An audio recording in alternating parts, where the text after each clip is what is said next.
Hello mga trippers, ako nga pala si Luigi, ang inyong side tripper. Araw na ito, ikukwento ko sa inyo ang 3 mahalagang bagay na dapat tandaan bago umakyat ng bundok. Una, yung mahalagang katangian na meron tayo dapat sa pag-akyat ng bundok. Pangalawa, ano-ano yung dapat dalhin bago umakyat ng bundok. Ito, ano-ano yung mga iba't ibang karanasan sa pag-akyat ng bundok. Tara na, silipin natin ang kwento ng kuya ko sa kanyang paglalakbay patungo Mount Romelo. Mount Romelo ang isa sa pinakamagandang pasyalan kung bundok lang ang pag-uusapan. Meron itong 3 talon ang Buruisan, Batia-Batia at Lanzones na matatagpuan sa Sierra Madre Mountain Ranges. Ang Lanzones at Buruisan ay magkadikit lang. Dahil ang sabi, ito daw ay pinakamalinis at may malinaw na tubig na sobrang lamig. Bago ang lahat, ano-ano ba dapat ang mga katangian na meron tayong taglay sa pag-akyat ng bundok? Una, lakas at kakayahan.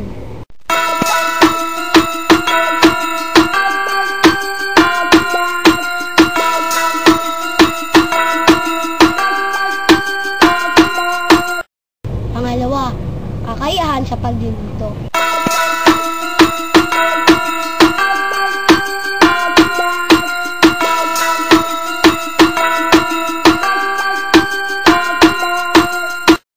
Pangatlo, kaalaman sa basic first aid.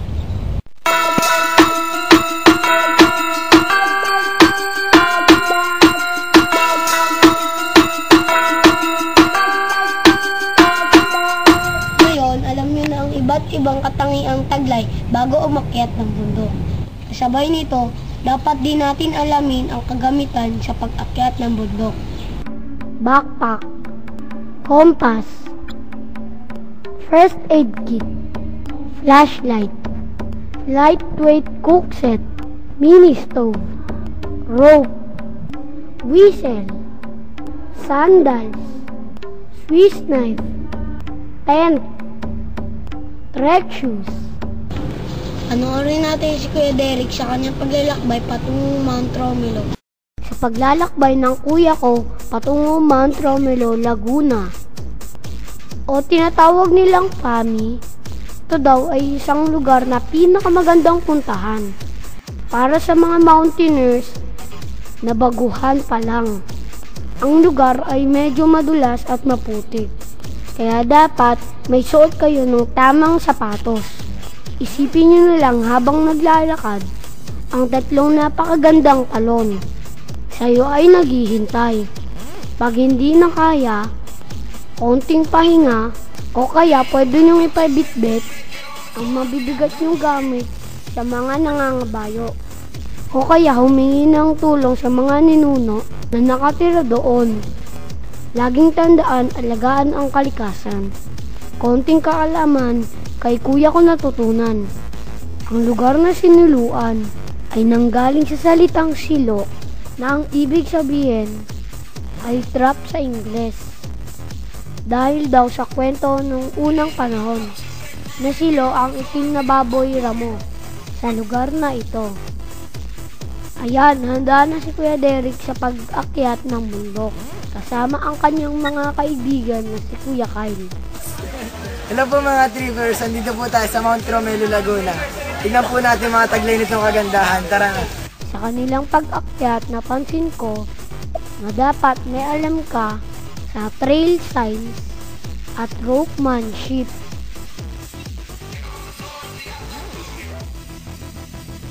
Backpacking and camp management.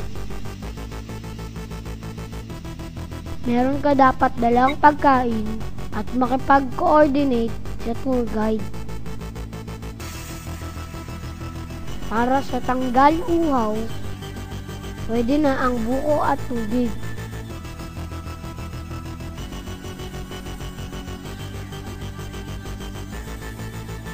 Kahit sobrang pagod, ang sarap daw pagmasdan ang paligid. Sabi ng kuya ko, at ang paglanghap ng sariwang hangin sa tuktok ng bundok. Huwag ka lang mawala o maligaw. Sa wakas, nakarating din sila kuya. Dahil sa sobrang saya, dumiretso na ito sa Batia-Batia Falls. Guys, sa wakas, makarating din tayo. Oo nga at least masaya tayo.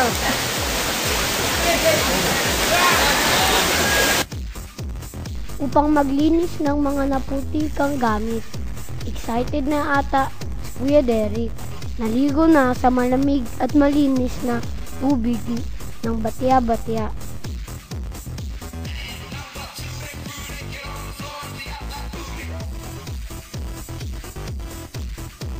Kaya heto, lumusob na at giniginaw pa.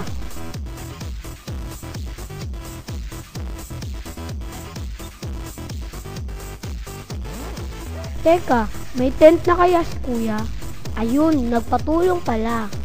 Panoorin natin ang paggawa ng tent.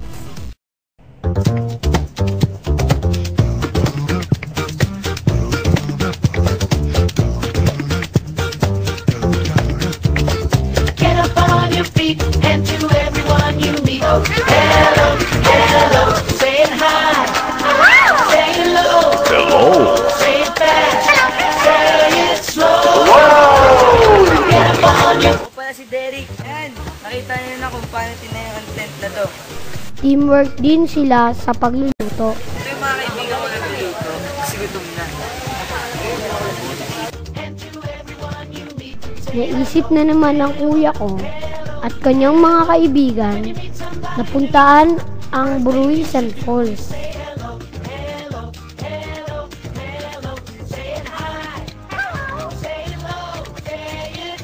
Bago ang lahat, may napansin ang kuya ko.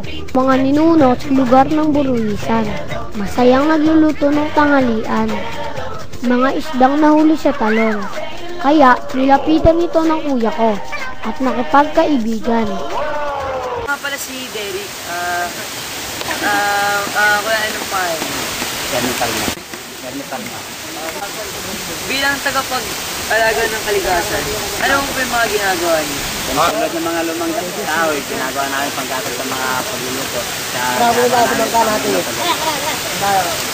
Minsan, pag ikaw lang mag-isa, ano ang ginagawa mo para pampalipas mo?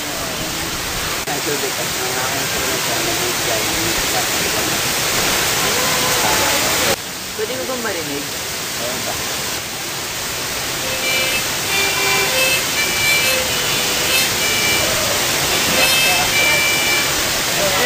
Ate, maraming salamat kuya. Mag-enjoy muna ako sa hotel.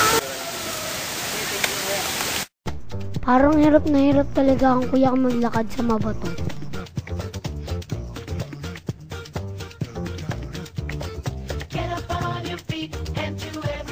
Ang sarap talaga ng lugar na pinuntahan ni kuya. Lagaslas pa lang ng tubig, mapapamahal ka na sa kalikasan.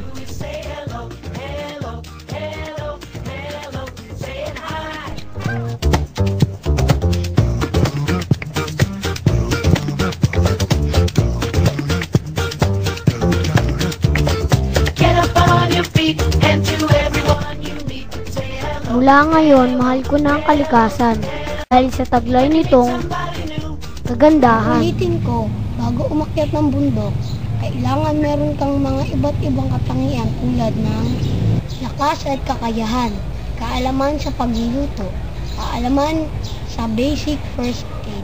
Alam mo rin dapat ang iba't ibang kagamitan at higit sa lahat, ang pag-akyat ng bundok ay nagbibigay ng masayang karanasan. Sana marami kayo natututunan. Ako nga pala si Luigi Flores. Bye-bye sa uulitin.